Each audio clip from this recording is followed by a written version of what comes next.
Yo, yo, yo. So we're back in the mix with the Daily Bread Culture, episode 10.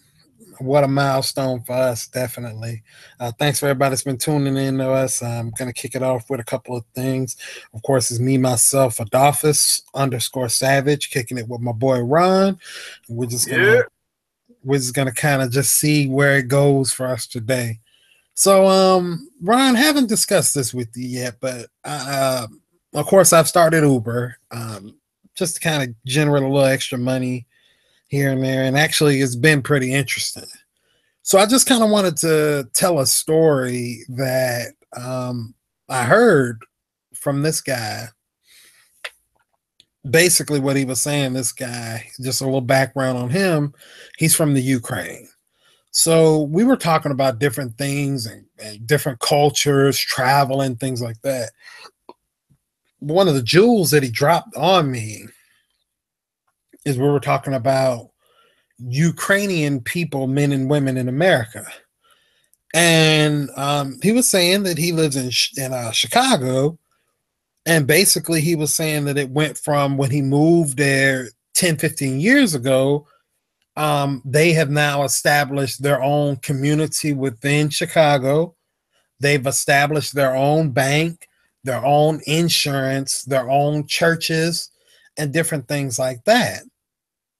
And I actually felt like that was a really interesting topic because us, of course, as brothers and sisters, black folk, that's something that we sometimes struggle with. Now, of course, we do establish our own banks, but to actually buy back the block, as Rick Ross said, is something that we have struggled mightily to do. And so I thought this conversation with this Ukrainian man was pretty interesting because they're coming over here now in droves, getting green cards, um, purchasing different equipment to start businesses, hiring each other to run the businesses, establishing their own bank with our funds, doing things like that. Shout out to the Ukraine for definitely holding themselves down.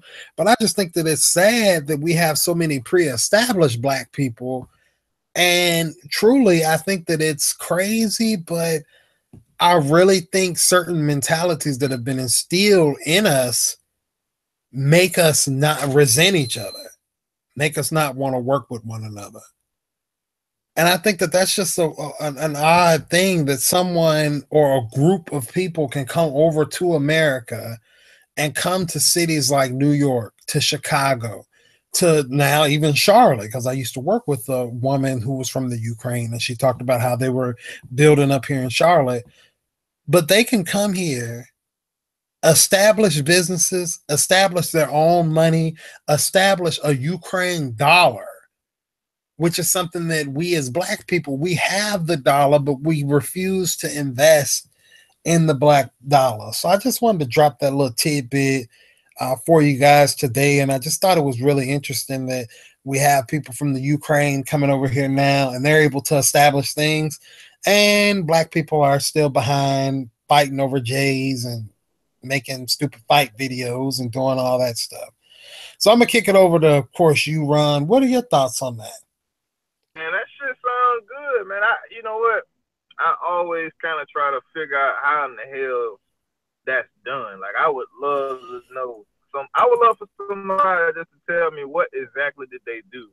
Like, because I mean, I've heard different stories about how the Chinese did it in I think once they San Francisco, and how they got Chinatown popping, and they started buying all these blocks and everything. But I want to know, how does that work in 2017 exactly, and what would we do, as black folks? I mean, honestly, I would love to start. I would like, shit. Why couldn't we start that shit?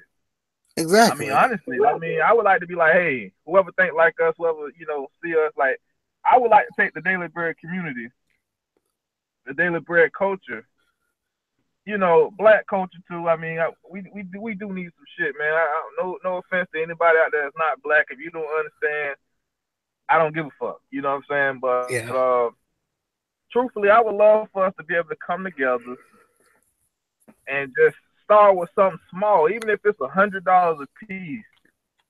Like, let's see what we can do. Like, if we can get a little small community started and just start, small and see what we can grow. I would love to see how it's done, but also I would like to gain some knowledge from people like the Ukrainian man that you met. Because honestly, I mean, why not? I mean, that's the only way you're gonna win. You know what You're I'm saying? right. They're gonna hire each other.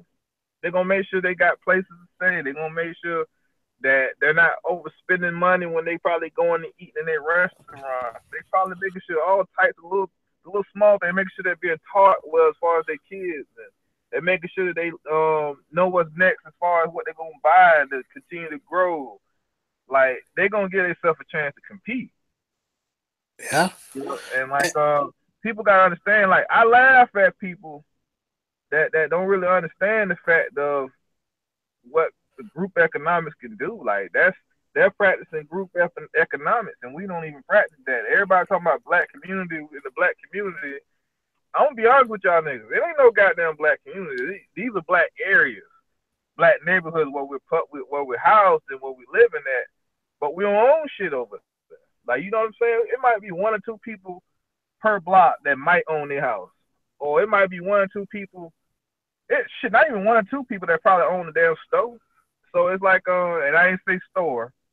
I'm from the south. We say store, But we, we ain't owning the things that we can own. So it's like, how, where would we start? Like, like where would we go? Blank canvas on some land and start building from there? Do you go to a major city that's ran down and rebuild? Like, how did they choose Charlotte and figure like, okay, well we can take over a certain area of Charlotte? Like, I wonder like what kind of work went into it and how much pushback did they get? Well, I don't know. They probably got the complexion with the connection, you know what I'm saying? But when we might do that, they might be upset. I'm not sure. It's just I got so many questions when it come down to trying to do something like that. But I'm so interested.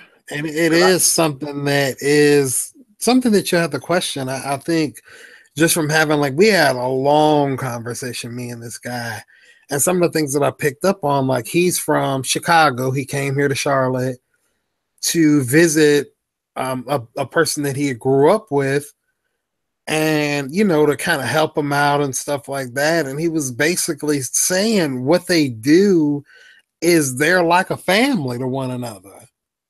And so if I'm here from the Ukraine, or if I'm here from Africa, or just wherever, if I see you, you're my brother, we're from the same place. Well, we can even use me and you. Me and you are from Jacksonville.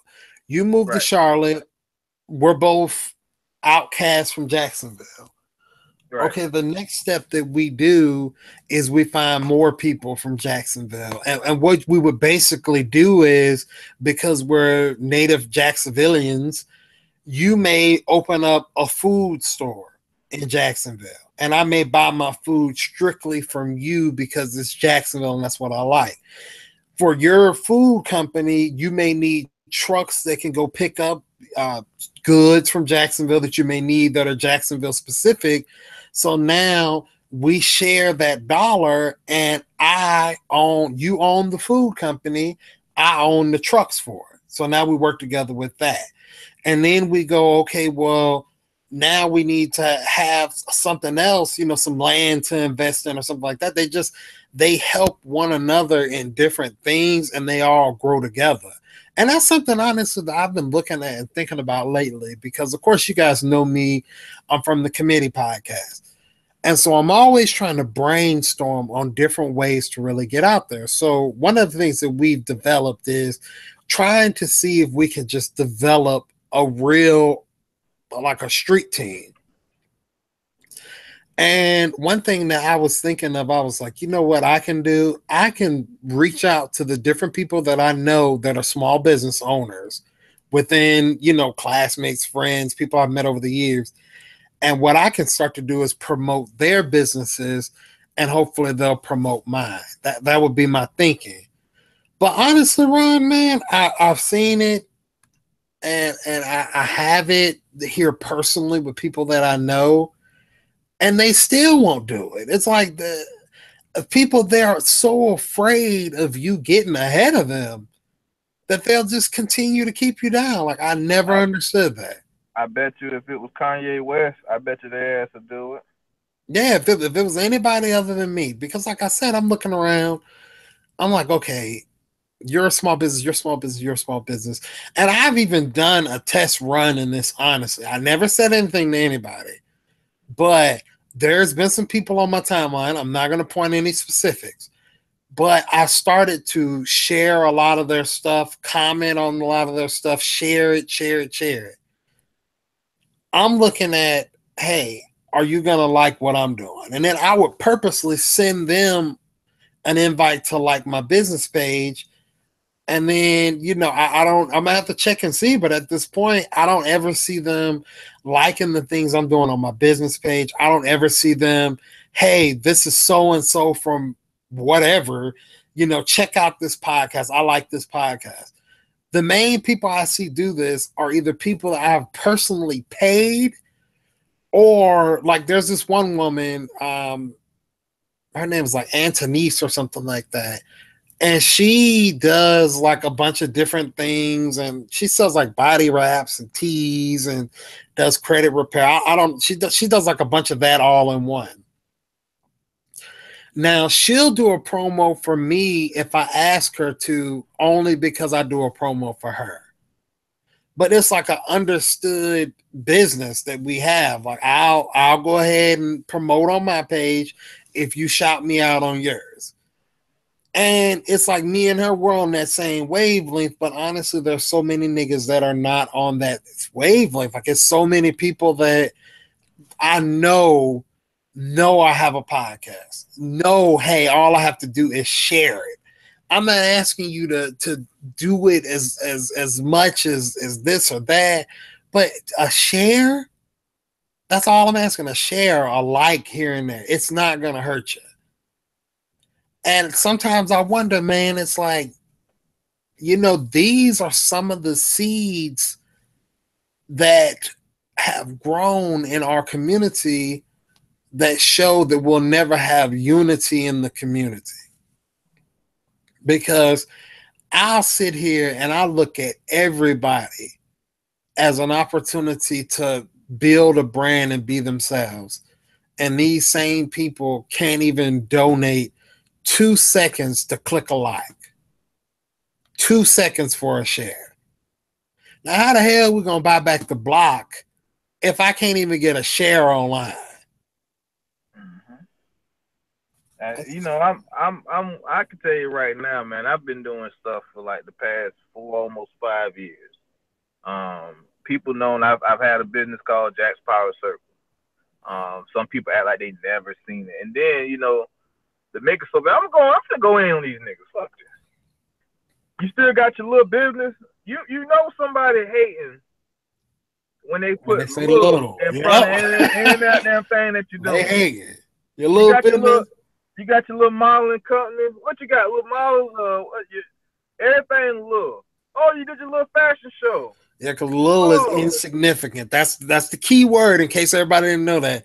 When somebody says you got your little this, you got your little car, you got your little wife, you got your little family, whatever it may be, it's insignificant.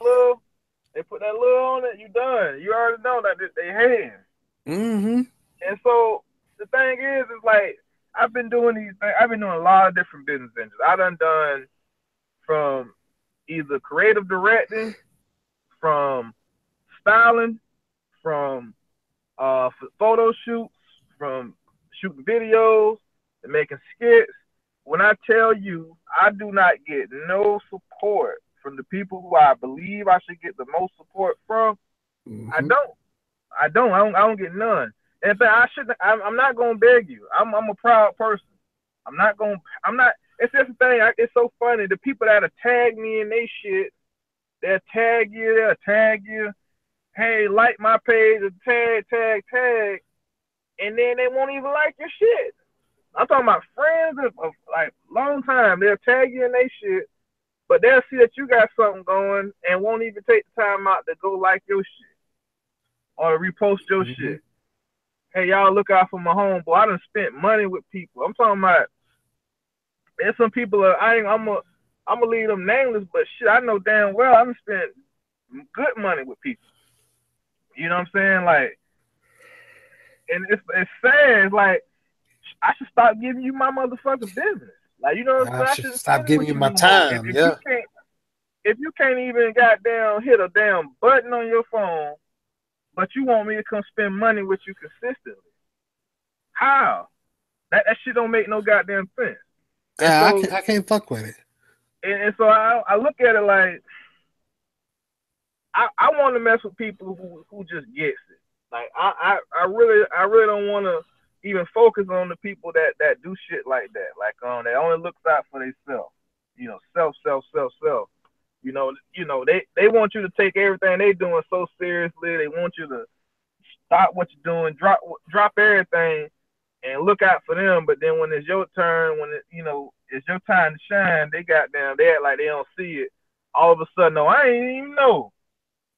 And then here's the kicker too. Sometimes they'll accidentally tell you that they seen it. They'll be like, "Oh, yeah, I see you shoot movies and shit, man. Well, damn, I see you ain't like the shit At like, all." so it's like it kills me. Like I only had like aside from you and my wife maybe and a few like very few people like my dog Jamal, shout out to him.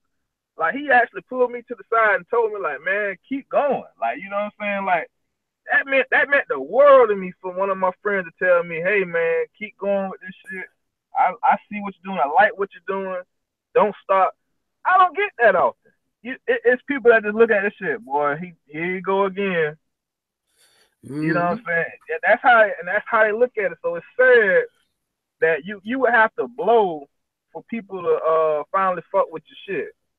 And it is sad, man, because you have so many people that you would think that would even have a vested interest in you, and it's like, man, like I have to sometimes go out and send people the links to the podcast. Like I'll get people to hit me up. Yeah, man, you ain't sent me a link in blah blah blah to the podcast, and I'm like, I mean, if I'm sending the links, it's not hard. You could subscribe to it and then be getting it. You can also request it from me. Like I said, I just look at it.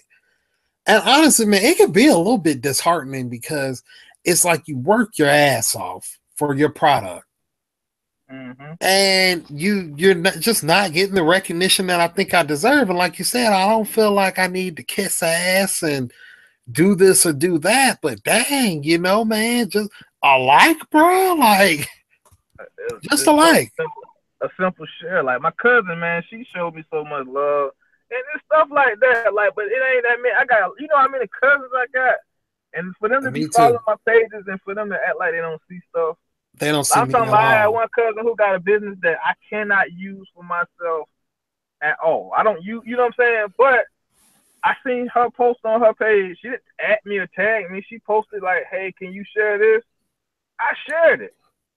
You know what I'm saying? But when I post my shit up, I don't like it could be a post, it could be a picture of my goddamn plate of food. Nigga, I don't get not nan, thumbs up, not hey, I see you. Hey, you know what I'm saying? I'm like, well damn, what kind of shit is that? Like what a love at? You know what I'm saying? Like, and I don't do stuff to receive the same type of treatment back. I do it because I'm like, well, why not help? Why not share? Why not? Like, you know what I'm saying? Why not help them get rich? Like, why not? Yeah, because like one thing that I want to just let the audience of this podcast know, if you didn't know, when you do like posts, like things, it automatically gets boosted up at the top of other people's news feeds that may see it because now it's generating activity. If you don't like it, it falls to the wayside. It's not that hard. 2 seconds, like something. If you're on Facebook, I mean, it's not even that traceable. Just like it. But there's so many people that I keep harping and standing on my soapbox that are stingy with their likes. And like I said, I've personally done things in this past year I've never done before for other people because I know now, hey, I'm in a business too, and I need you too. But I'll do it for them without them asking just to see if they'll do it for me in return. And honestly, right now on my mind, I got a few businesses I'm gonna reach out to tomorrow, and I'll repost some of their stuff just without them even asking me. I'm making a note to go back and redo some stuff for these people, repost some stuff for these people that have shown love to me. I mean, man, I remember this is a girl named Bria. She had inboxed me, and she was saying we were talking about business stuff because she seen I was starting to get frustrated with the process, and she was getting frustrated with the process because you're looking at, hey, I got over 1,000 friends on Facebook. A lot of these people I have met before. They know me. It's not just a ghost friend. You people know me. I have probably a good 100 family members. To me, if I have 100 family members, anything I post should have 100 likes, because y'all should support every picture, every dollar I spend, everything I do. You should support it. We're family. Why should we have to go out in public and act like fools, do viral videos just to make motherfuckers say, hey, this motherfucker's all right with me? We gotta go do ignorant. So I guess we need to go in the gas station, steal a whole goddamn case of beer, run out with the camera showing. You know what I'm saying? I guess I need to go to McDonald's. Who made this? And throw that shit at the goddamn cashier in their face or some shit.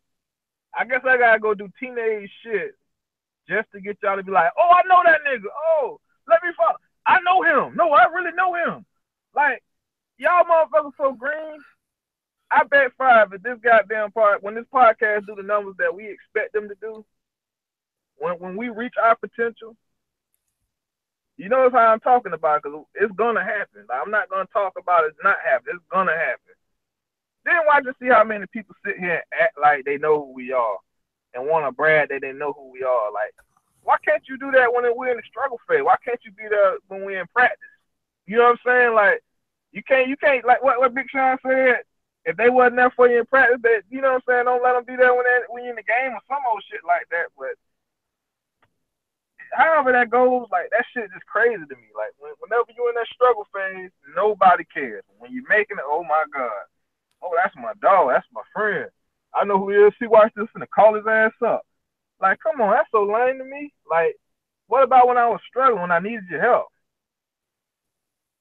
You know, like that type of shit. Mm-hmm. Don't get on a nigga nuts when you see a motherfucker rolling. Like, at that point, then I know what you is. Like, it's clear. I just pulled it up, man. I got 2 family pages. One of them I personally created.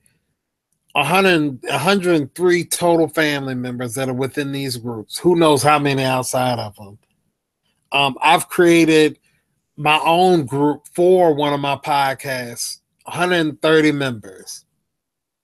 And here I am struggling to get 5 likes on something I post on Facebook. I mean, it's totally ridiculous in that sense, man. I just get so tired of the day-to-day rigors of just trying to push through, man. I mean, I have to sometimes search for different motivations, honestly. And one of the things, Ron, that I've just recently done, man, I went back earlier today and I was just thinking about some stuff like from back in the day, like back maybe 2003, 2004. Yeah. And I was like, you know what? This nigga Mike Jones. I mean, I know he got knocked out at the Ozone, broke his nose. I know he lost. He got embarrassed in a diss war with Chamillionaire. But one thing that I will never hate on this man for, that man was a master motivator, and he did what he had to do to get himself to the top. I mean, everywhere you went, 281-330-8004, Mike Jones, Mike Jones, all that. And I thought that. Oh, go ahead, my bad. What is that? Oh, go ahead, my bad. I interjected later. Go ahead. Oh, okay. I looked at him and I'm just like, you know what? That's the type of motivation that I need to keep pushing, because when you go through, and I know it's just raps, and sometimes he has to say certain things to tie the words together. But if you just break down some of his bars and listen to some of his struggles, and you'll just be like, well, dang, you know what? Man, maybe this is what I got to do. Just 90% grind, 10% sleep. Keep pushing, keep hustling, keep putting your name out there. I mean, this dude, when I first heard of him, I want to say it may have been like around 2002 ish, but I knew he started to blow up in 04. Yeah. But I remember it was other rappers that were a part of the Swisher House, or that was on that Houston scene that were way better rappers than he, miles apart.